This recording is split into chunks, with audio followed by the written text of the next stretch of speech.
ನಮಸ್ಕಾರ. A9 ನ್ಯೂಸ್ಗೆ ಸ್ವಾಗತ.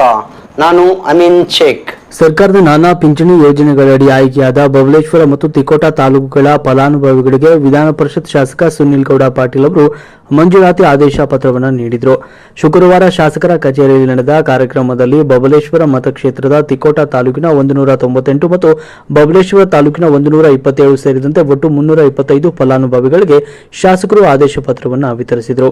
ಇಂದಿರಾ ಗಾಂಧಿ ರಾಷ್ಟ್ರೀಯ ವೃದ್ಧಾಪ್ಯ ವೇತನ, ನಿರ್ಗತಿಕ ವಿಧವಾ ವೇತನ, ಅಂಗವಿಕಲರ ವೇತನ, ಸಂಧ್ಯಾ ಸುರಕ್ಷಾ ಪಿಂಚಣಿ ಯೋಜನೆ ಮತ್ತು ಮೈತ್ರಿ ಹಾಗೂ ಮನಸ್ವಿನಿ ಪಿಂಚಣಿ ಯೋಜನೆಯಡಿ ಫಲಾನುಭವಿಗಳನ್ನು ಆಯ್ಕೆ ಮಾಡಲಾಗಿದೆ. ಅದರಂತೆ ಬಬಲೇಶ್ವರ ಮತಕ್ಷೇತ್ರ ವ್ಯಾಪ್ತಿಯ 29 ಗ್ರಾಮ ಪಂಚಾಯತಿ ಮತ್ತು 2 ಪಟ್ಟಣ ಪಂಚಾಯತಿಗಳ ಒಟ್ಟು 325 ಫಲಾನುಭವಿಗಳಿಗೆ ಮಂಜೂರಾತಿ ಆದೇಶ ಪತ್ರವನ್ನು ವಿತರಿಸಲಾಯಿತು. ಸಂದರ್ಭದಲ್ಲಿ ಮಾತನಾಡಿದ ಶಾಸಕರು ಸಚಿವ ಎಂ ಬಿ ಪಾಟೀಲ್ ಅವರ ಮುತುವರ್ಜಿಯಿಂದಾಗಿ ಫಲಾನುಭವಿಗಳಿಗೆ ಈಗ ಮಂಜೂರಾತಿ ಆದೇಶ ಪತ್ರ ವಿತರಿಸಲಾಗಿದೆ. ಮಂಜೂರಾತಿ ಆದೇಶ ಪತ್ರ ಪಡೆದಿರುವ ಫಲಾನುಭವಿಗಳು ಸರ್ಕಾರದ ಈ ಒಂದು ನೆರವನ್ನು ಸದುಪಯೋಗ ಪಡಿಸಿಕೊಂಡು ಸ್ವಾಭಿಮಾನಿ ಜೀವನವನ್ನು ನಡೆಸಬೇಕು ಅಂತ ಹೇಳಿದರು. ಅಲ್ಲದೆ ಹೊಸದಾಗಿ ಪಿಂಚಣಿ ಯೋಜನೆಯ ಲಾಭ ಪಡೆಯಲು ಬಯಸುವವರು ನೇರವಾಗಿ ಶಾಸಕರ ಕಚೇರಿಯನ್ನು ಸಂಪರ್ಕಿಸಿ ಉಚಿತವಾಗಿ ಅರ್ಜಿಯನ್ನು ಪಡೆದು ಸಲ್ಲಿಸಬಹುದಾಗಿದೆ. ಯಾರು ಕೂಡ ಏಜೆಂಟರ ಮಾತಿಗೆ ಮರುಳಾಗಬಾರದು ಅಂತ ಕಿವಿ ಮಾತು ಹೇಳಿದರು.